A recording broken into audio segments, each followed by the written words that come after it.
Comment voyez-vous l'avenir de la procréation assistée, en particulier maintenant que le problème démographique est grand dans toute l'Europe? Alors, quel conseil donnerez-vous aux nouveaux couples qui ont eu la chance de voir ces vidéos? Le problème de la fécondité dans le monde, c'est un problème qu'on découvre juste maintenant, mais qui existe depuis longtemps.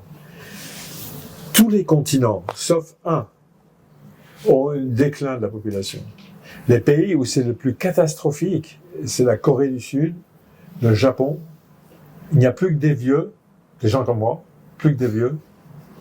Et la Chine, maintenant, est le deuxième pays en population après l'Inde. Okay? Donc, c'est un problème monumental. Il y a une équation qui s'appelle le gap entre le nombre d'enfants qu'une famille veut et le nombre d'enfants qu'ils ont au final. Okay? Donc, ils veulent 3, mais ils ont 2. Ils veulent 2, mais ils ont 1. C'est le gap. Il faut calculer ce gap. C'est important de l'enseigner à l'université.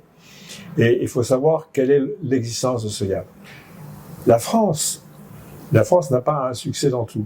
Okay? Mais la France, pour le calcul de ce gap, a le gap le plus petit entre le désir d'enfant et les enfants réels.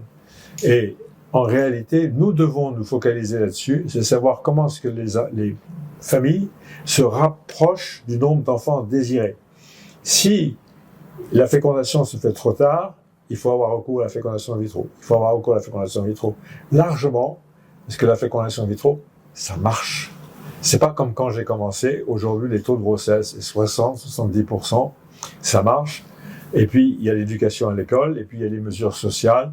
Il faut faire un soutien pour les crèches, pour les enfants. Il faut favoriser les familles. Si on n'a pas d'enfants, la population s'effondre. Okay? Quand on regarde l'Acropole, ils étaient là il y a 2000 ans. Si on ne fait pas attention, on ne sera pas là dans 2000 ans. Okay? C'est fondamentalement important. Et heureusement, la fécondation in vitro permet de compenser la question de vieillissement. Mais il faut aller plus loin, il faut en parler, il faut faire des colloques à Athènes. Pour discuter de ça, c'est très important. Merci beaucoup.